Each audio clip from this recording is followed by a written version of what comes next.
Let's change the color in this image. That's what I'm going to show you here in this tutorial, how to change the color in the image in Photoshop. So we have this image here that I just gotten done changing the value. I lightened it up, and now I decide, you know what? I think the image looks a little too yellow. Let's just say that's how I feel about it. And actually, in reality, the image is very good. The color is very natural. But let's just say I think it looks a little too yellow, and I'm going to change that image to something a little bit more red. So let's go ahead and make a duplication of this background again. It's good to review what I taught you in the previous lesson. And what I'm going to do is hover my cursor over on top of the background on the layers tab here on the bottom right, and it'll turn to a little hand there as I hover it over the background. I'm going to right click on my mouse and pull up the duplicate layer option. I'm going to left click that. I'm going to click OK when it shows up this little rectangle that says duplicate layer. OK, click that, left click it. And now I have a duplication of this background. Okay, so now there's another version of that that I can play around with and always revert back to the original if I need to. So let's go ahead now and do an adjustment on the color. We're going to scroll my cursor up to the top. We got File, and we've got Edit, and we have Image. Let's go to the Image tab here. And under the Image tab, we're going to go down in the list of options to Adjustments. Hover over that, pulls up a second set of options here. We've got Brightness, Contrast. That's what we did before in the previous lesson. But now we're going to scroll all the way down to Hue and Saturation. Hue and Saturation. So we're going to click Hue and Saturation. Now this is a quick way to make an adjustment in the color. And we again have these little triangles here, and we can use the left mouse button, and we can hold down and we can drag them any which way we want. Now as you drag this over to the right, it's going to change that, and it will begin to change the color to a more yellow hue. But I said I wanted to change it to more of a red hue, so I'm going to move it the other way to the left, and you can see how it's now changing the color information, and everything is getting much redder here. Let's say we're going to stop off at this point. Now that's probably more red than what we'd like to see. Well, let's just change it to, let's say, -13 or -14. Okay, we'll just leave off right here. I let up on that left mouse button. As soon as I release that, it's going to stay here at -14. I can go ahead, and here's something I want to show you as well. See this area down here where it says preview in the lower right, that option, and there's a check mark there. I can click that with the left mouse button, and it will revert it back to what it was. That's a super handy feature, because then you can see if what you did is really where you want to go. If you think you made too drastic of a change, you can cycle back and forth by clicking this and see the difference. And you might say, oh, you know what? I think that's a little too red. Let's scroll it over to -7 instead. Now let's double check that against what it originally looked like before the change. And now you can cycle back and forth and see what it looks like. All right.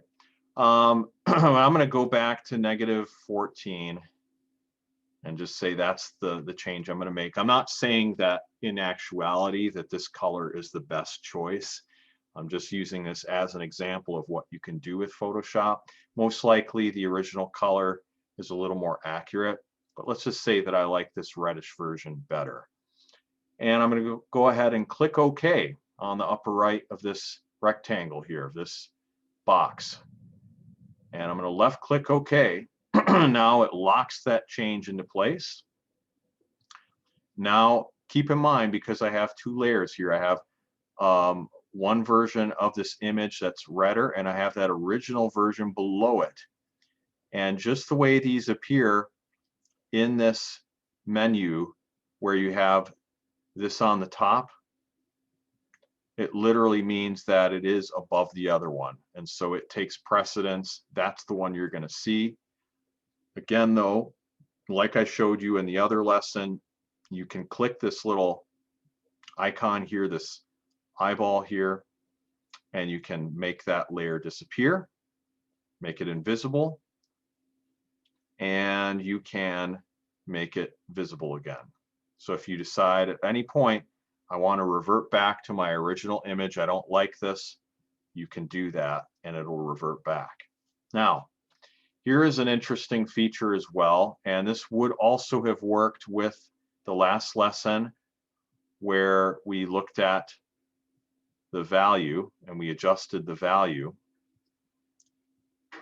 And what you can do is you can adjust the opacity of the layer as well. All right, you can adjust the opacity of the layer as well. And so I can say right here, by clicking this part that says opacity, and it says 100%, that means my layer is 100% opaque. But I can go ahead and click this little arrow next to that 100%.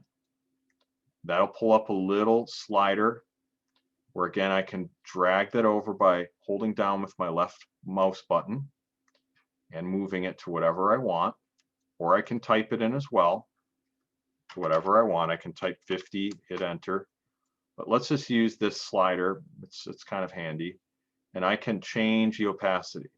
So when I change it down to 0, this layer is invisible. It has no effect on the original image, but I can slide it up to, let's say, 30% opaque. Now it's going to change that original image to just a little bit redder. But let's say I want it a little more red. I'm going to move it to 57%, okay? Or I can move it to 77%. Or I can move it to 91%, which is almost all the way opaque, or 100. Okay, so anywhere in between. You can see the changes as I slide this over. So you can decide what you want to do with the opacity of that layer. You can't change the opacity of the background because that is the background. You can only change it here for the layer on top. Now, I want to show you one more thing here, and I'm going to add that additional layer that I did from the previous lesson where we adjusted the value, and I want to show you something with that as well. Let's go to the original, or I should say, let's go to that other image that I had right here. Okay, this is this new one we're working on, but you see these tabs on the top? These tabs represent different files that I'm working on, different documents. So this is this JPEG image here, but Photoshop will show a few different files that you have, so you can kind of switch between them quickly. You don't actually have to open it up using your file folder. It'll just keep it nice and handy for you on the top here with different tabs. Just like when you're using a browser like Google Chrome, and it'll have different websites that you visited. Same thing here. It'll show these different files that you're working on, so you can switch back and forth very quickly. But let's go to that one that I did in the other lesson where we worked on the value. And let's take this image here. This is the one we just did here. Okay, this is a different file. And let's take this background copy. I'm going to select that by clicking on it with the left mouse button. And let's go ahead and use the marquee tool. Okay, that's the second option here, the rectangle. And it turns it into, when I click it with the left mouse button, it turns it into the kind of crosshair. And I'm going to drag and drop all the way down by holding that left mouse button, dragging it down to the other corner. I'm going to release the left mouse button. This is now selected. And I'm going to use Control C on my keyboard. Now there's other options you can do as well. You can go down to Edit if that's easier for you, and you can scroll down to Copy. Okay, it's under the Edit menu here on the top. Scroll down to Copy, and once it's highlighted, you can click it with your left mouse button. It's now copied. Okay, so this image here, that would be this layer, background copy, that has the more reddish color. It is now copied. Now I can switch back to that other image. That's that Photoshop document, and that's the one that I did in the previous lesson where I had the difference in value. And you can see here in the layers where we have the light version and that original darker version. And I still have that pinkish version saved. It's copied. It's floating around in my computer. It's saved. And I'm going to deposit that reddish image on top of this one. And I'm going to do that by going up to the Edit menu. And now I have this option here, cut, copy. I have paste. You can also use the key command, and where you see these key commands here, by the way, they show you what they actually are. They do save a little time. You can just hold down Control and hit V with your keyboard. But I'm just going to actually click the command here to show you what that looks like. So I'm going to click with my left mouse button, paste, and I just pasted that layer on top of this. So now I have the original image. I've got my background copy here. Okay, and that's where I lightened up the value, and I also have this pinker version. And I can adjust the opacity in any one of these layers. Okay, so I'm using the slider button. I just basically lessened the effect of this reddish layer. I can go back down to the background copy, and that's the lighter version. I can change the opacity of that layer by clicking this arrow here, going down to the little triangle, holding down with the left mouse button, scrolling it over, and I'm now, because I am making this layer less opaque, I'm minimizing the effect of that lighter layer, and I'm kind of reverting slowly back to the original dark version of the background. And that would be the original image where it had a darker exposure. Or I can lighten it up, and you can see the changes here. I'm wanting to show you how these layers work, because this is the heart and soul of Photoshop. Being able to work with these layers and have many, many, many layers, and make some of them invisible when you want, make some of them more or less opaque when you want. Knowing how to do this is super important. So take your time, let the knowledge sink in, try it out, and play around with it, get familiar with it. We'll just continue to build on this knowledge and go from simple to complex and show you some more things down the road.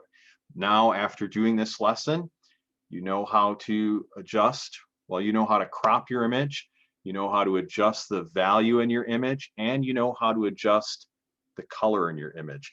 We can get more complicated with it, or I shouldn't say complicated, more complex, and we can do some finer adjustments with the color, finer adjustments in value, and I'll show you that in future lessons. But for now, hope you enjoyed this, and I look forward to teaching you more. I'll see you in the next video.